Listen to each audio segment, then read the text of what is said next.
every morning, before the noise of the world floods in, before emails, notifications, or the pull of your to-do list, there's a brief window where your mind is incredibly open. It's quiet, raw experience and deeply impressionable. This is not just poetic, it's biological. When you first wake, your brain transitions from a slow wave sleep state into heightened alertness, guided by a rise in cortisol and dopamine. In that moment, your neural circuits are primed to receive information and form patterns that influence your focus, emotions, and decisions throughout the day. That's why your very first thought isn't just a thought. It's a direction. Most people underestimate the power of that first minute. They wake up and immediately check their phone, letting external stimuli, messages, news, social media dictate their mental state. The brain, in this fragile morning phase, absorbs these signals deeply. Anxiety, comparison, urgency, all of it seeps in before you've even stood up. And from that point, the day unfolds reactively. You're not leading, you're responding. You're not designing your day, you're being designed by it. But here's the truth, you can reclaim that space. You can take back the first few moments of your morning and program your brain intentionally. Neuroscience shows that the mind, particularly the prefrontal cortex, the part responsible for decision making and focus, becomes most active within the first 60-90 minutes after waking. What you feed it in that window literally shapes its chemistry. The right words, the right thoughts can activate neural pathways associated with clarity, confidence, and motivation. So imagine this. Instead of reaching for your phone, you take a deep breath, sit up, and speak 5 powerful thoughts to yourself, not as empty affirmations, but as instructions to your nervous system. Thoughts like, I'm capable of handling whatever comes today, or this day is an opportunity, not an obligation. These statements serve as mental coordinates.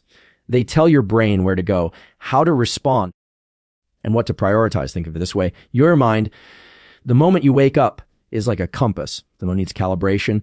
If you set it toward fear, doubt, or distraction, it will find evidence for those things all day.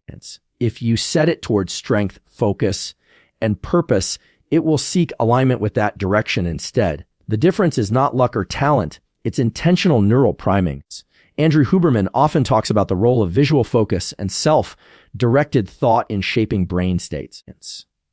When you direct your internal dialogue, when you consciously choose what to think about in the morning, you're essentially training your brain's attentional filters. You're saying, this is what matters.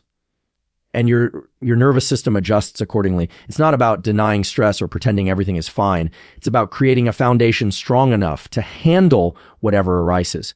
There's also a psychological element here that philosophy has long recognized. The mind follows attention. Where attention goes, energy flows. When you wake and place your attention on fear, the mind multiplies it. Experience. When you place it on gratitude or purpose, it amplifies those instead.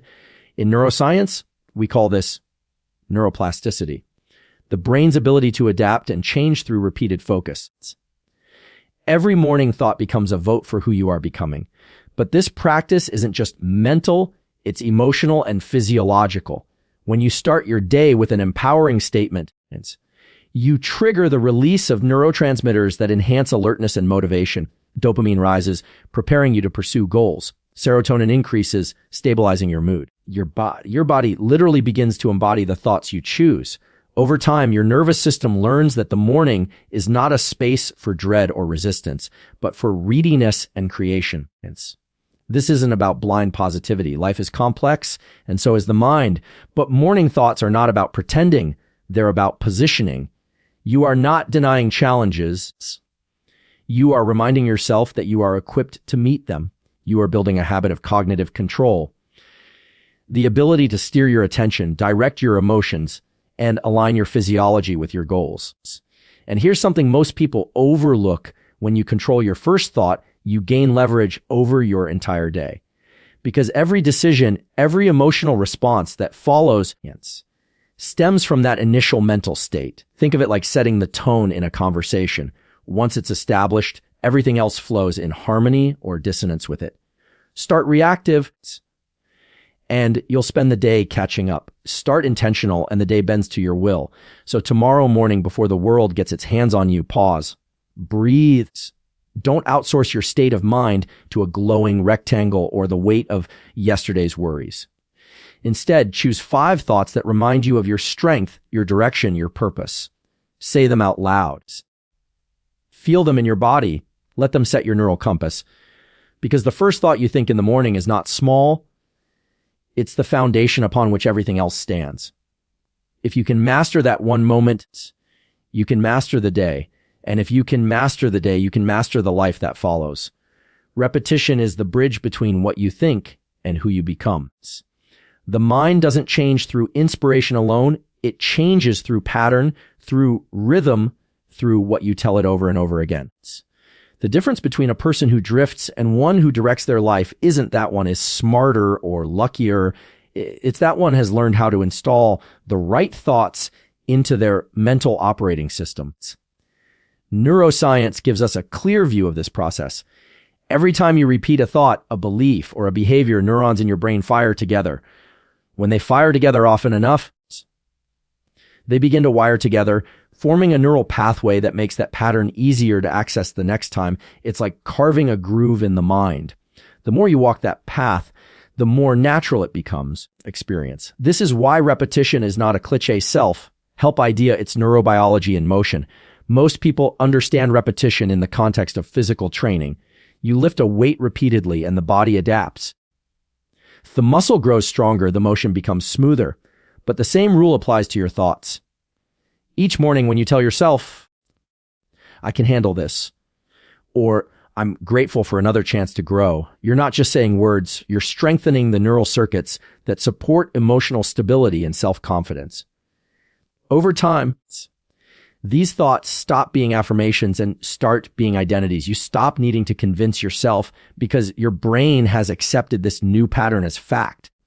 That's why the second key to starting every morning with power is consistency. The brain doesn't respond to occasional effort. It responds to repetition. Think of it like tuning an instrument. Experience, if you tune it once and never return to it, it falls out of harmony. But if you check it each morning, adjusting the strings ever so slightly, you maintain alignment. Your mind is the same. Every day, it's influenced by stress, uncertainty, social media, comparison. You have to keep realigning it to your center, and the tool for that is repetitions. Andrew Huberman often talks about how repetition and focus together create plasticity. It's not just repeating words mindlessly, it's repeating them with attention. When you focus your mind on a phrase or a thought, you increase the amount of acetylcholine released in the brain, a neurotransmitter that marks that experience as important. That biochemical tag tells your brain, this matters, remember this. Over time, that's how your thoughts begin to reshape your self-perception. Now, there's a misconception about affirmations that they're supposed to make you feel instantly powerful or erase discomfort. That's not how they work. Repetition doesn't eliminate struggle. It strengthens your capacity to move through it. When you say, I'm capable, and a voice in your mind says, no, you're not. That's not failure. That's friction. And friction is the exact signal your brain needs to create change. It means 2 neural pathways are competing, the old belief and the new one experience. The one you feed with repetition will win. That's why your morning routine should include not just what to think, but how to reinforce it. Sit up, breathe deeply, and say your 5 powerful thoughts slowly. Experience with presence. Imagine what each statement feels like. Visualization is a key amplifier of neural change. It engages the same brain regions involved in actual experience. When you visualize yourself acting in alignment with your thoughts, your brain encodes that experience as partially real, strengthening your confidence before the day even begins. Philosophically, this is the essence of self-mastery. You are what you repeatedly do, but also what you repeatedly think. The Stoics knew this long before neuroscience could confirm it. They practiced daily reminders not to chase motivation, but to install virtue, resilience, and perspective into their minds. They understood that discipline isn't just about controlling behavior. It's about conditioning thought. And the conditioning happens through repetition. When you repeat empowering thoughts every morning, you are, in a sense, reparenting your mind. You're replacing years of automatic self-talk, often critical, fearful, or defeatist, with language that builds rather than breaks. You're teaching your nervous system a new emotional vocabulary, experience. You're saying, this is how I speak to myself now. This is how I frame my reality. Over weeks and months, your baseline state begins to shift. Stress triggers don't hit as hard. Experience. Confidence feels less like effort and more like instinct. But remember, this isn't about perfection. Some mornings, your mind will resist. Some days, the words will feel hollow. That's okay. Neural change is incremental. What matters is that you keep showing up, because every repetition is a vote for your future self, and those votes compound. Repetition is how you teach your brain what kind of person you are becoming. It's how you move from inspiration to integration, from theory to embodiment. The key is to make your thoughts habitual enough that they stop feeling like practices and start feeling like truth. So each morning, repeat your 5 thoughts, not as a ritual to get through, but as a conversation with your future.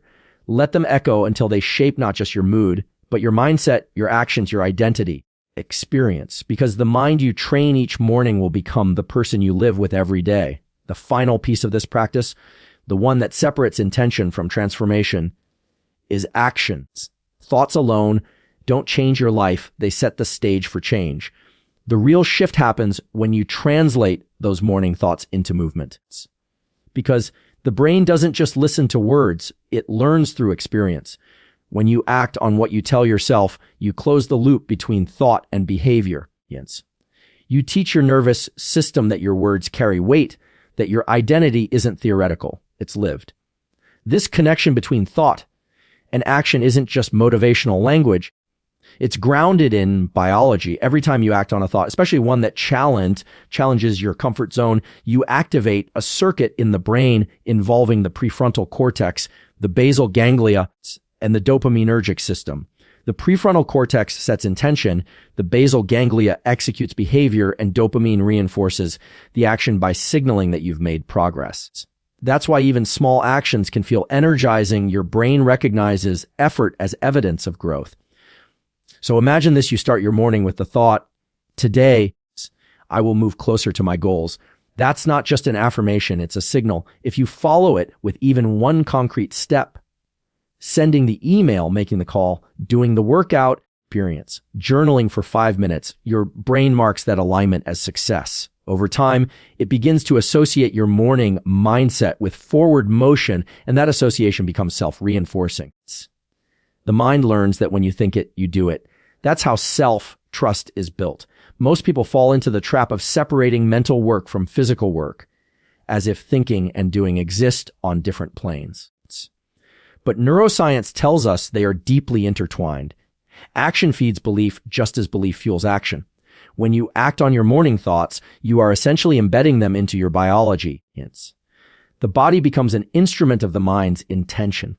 The nervous system starts to predict action as a natural outcome of thought. And that's when motivation becomes less about willpower and more about identity.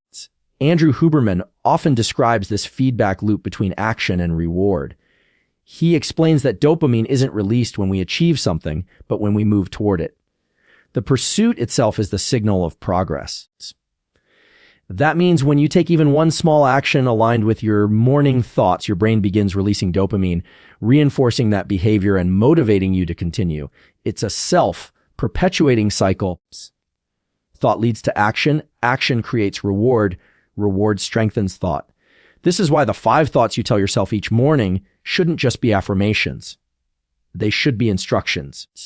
Each one should connect to something tangible. If one of your morning thoughts is about gratitude, act on it, message someone, and thank them. If one is about discipline, express it physically. Experience, complete your first task without delay. If one is about growth, take a risk, however small, that stretches you. These micro actions anchor your mindset in the real world where transformation actually happens. Philosophically, this principle has ancient roots.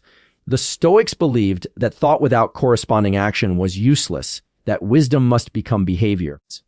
They practiced what they called philosophy in motion, the idea that values are only real when embodied.